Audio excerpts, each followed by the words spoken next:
This is from Sam Frost.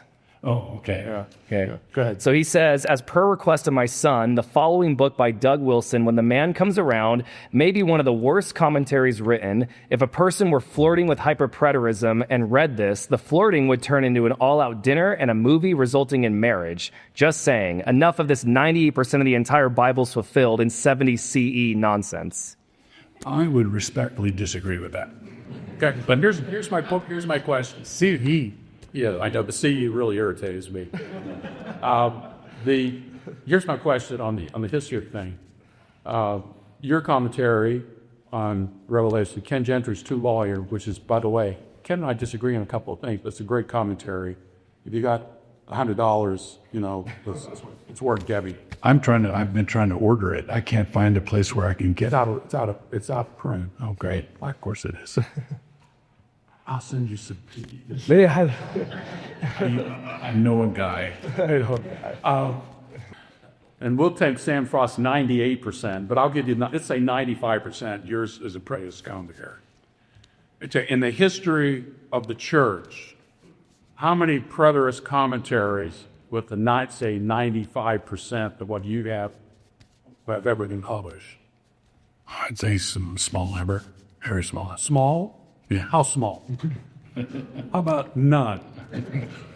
None. Calvin didn't write. I would love to see what Calvin wrote, but he didn't be touched with Book of Revelation. I suspect most of the commentaries I checked are more of a historicist approach to prophecy. The Roman Catholic Church gets a slam in many of the prophecies. Even the Westminster Confession of Faith put in something there of the Roman Catholic Church, the man of lawlessness, and so forth and so on. But I have not been able to find a really good preterist commentary on Revelation. Some go, Hengstenberg goes pretty far, Stewart goes pretty far. I almost didn't say pretty far. The first part of it, Robert Young, we did the Young's Concordance, it's written before AD 70. But I haven't found any commentary as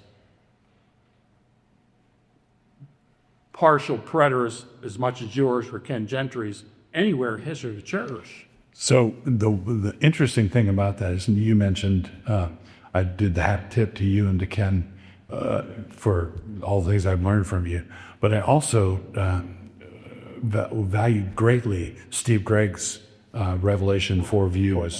And as I was doing this, When the Man Comes Around, he has just simple quotations from the idealist, the historicist, the preterist, and the futurist.